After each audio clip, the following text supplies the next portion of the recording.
Caps, June 26, 2018. Last week I played in a 9-hole golf tournament. The theme was Diamonds in the Rough. Players were encouraged to get into the theme by wearing sparkling accessories and outfits.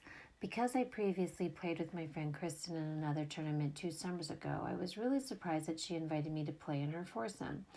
Even more surprising was that the invitation still stood after I confessed that I didn't touch my clubs for 1.5 plus years because I had been working on my tennis.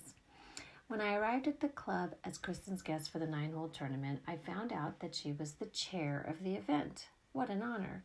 And because being invited wasn't enough, as a thoughtful pinch, Kristen gave each of her foursome a cap, appropriately perfect to match the theme and yet practical because it kept most of the rain off of our faces. Yes, it rained the entire time.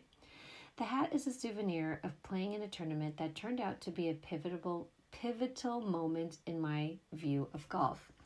I had been really nervous for 2 weeks prior to the event, but I realized during the tournament, after the second hole, that I couldn't get any worse than I was the day before. I will always remember the feeling I had playing this game. Was I any good? Hell no. Did I have fun? Hell yes. During this rainy tournament, a light bulb went off for me and my type A personality took a back seat. If I'm turning 49 soon and I hope to live until I'm at least 90, I have plenty of time to get all the rules straight, proper etiquette, know which clubs to use, etc.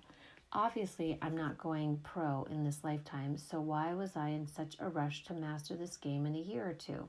After the second hole, I relaxed and just let everything soak in, literally. Recently, I tagged along with the hub on his business trip to Fort Lauderdale. We had drinks after he and his coworkers had attended an all-day conference. Drinking ice-cold Coronas and listening to a live band in a total dive bar across the street from the beach was so much fun. I wanted to remember the moment, so I bought a cap for myself and for my friend Kelly. This cap represents a rare time for me. Away from home, no kids, having drinks on a Monday night with the hub. The only thing on my schedule for the next day was yoga and lunch with dear friends.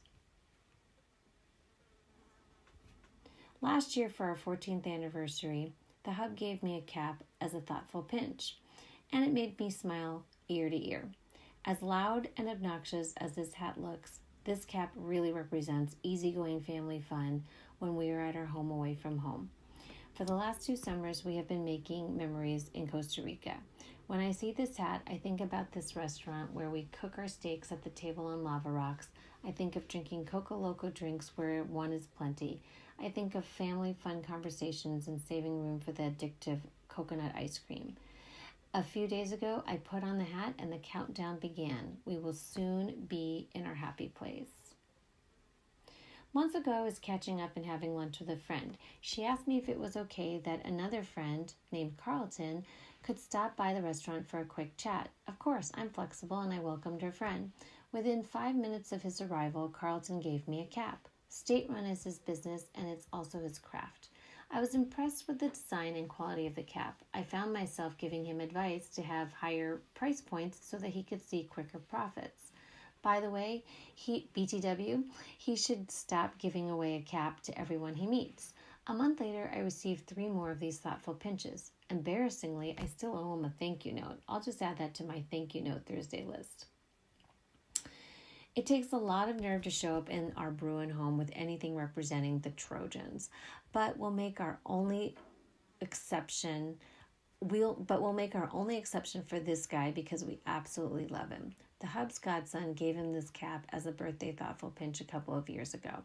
It was a proud moment for both the hub and his godson. I am so glad he signed it. We have high hopes for him and we're looking forward to watching his career unfold. Go number 76. Hockey royalty is represented by these 2 letters. I wear this cap with pride, and now I will wear it with an even bigger heart. Larry Hendrickson, the legend who started the Hendrickson Foundation, passed away on June 15, 2018. I was jokingly asked by Larry's son, Danny, to wear this cap for the foundation like I was a spokesperson or a model. With pleasure. The foundation's website doesn't completely capture all of the wonderful support it offers, but the quote, The Hendrickson Foundation seeks to grow the game of hockey by including individuals with mental and physical disabilities. Says it all. This foundation is truly a game changer. Hashtag hockey changes lives. Thanks, Uncle John. This cap sums it up. My son received this thoughtful pinch from my brother-in-law for either his birthday or Christmas. It's hard to keep track since both events are in December. I have observed that my son will only wear this hat if he is going somewhere that is not related to hockey. Read on and you will know why I wonder if this is a case of the apple doesn't fall far from the tree. The California Love Hat was the very first cap that I bought for myself and actually wear. Growing up, I never wore baseball caps because my head is large, and I never really knew why I looked funny in the female-style baseball caps. I found out it's because the bill is so small, so the bill is small, so the cap sits short on my head and makes it look huge.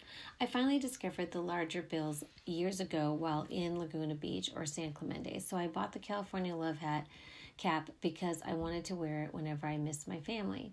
I bought the Pura Vida cap in Costa Rica when I realized that the people in that country do not just say those words, they live it. For practical reasons, I wear caps to block the sun from my face, to hide bad hair days, and to complete an outfit. However, another good reason that I wear caps is because I'm an extrovert and caps start conversations. When I travel, I wear caps from Minnesota and California because that's where I'm from. Wearing a cap invites small talk. It's the beginning of meeting new people. I think of caps as billboards. They inform people about my likes, my interests, and or where I originate from or belong to. My thought is that if I wear my California Love Hat while I'm in California, it doesn't leave much to start a conversation because it's like a dead end. I'm thinking maybe this too is the reason why my son wears his hockey hat to non-hockey related events or venues. Perhaps he is hoping that sooner or later someone will want to talk to him about hockey. Caps are fun yet practical, thoughtful pinches. The hope is when the recipient wears the cap, good feelings and thoughts ensue. Pinches, Barb.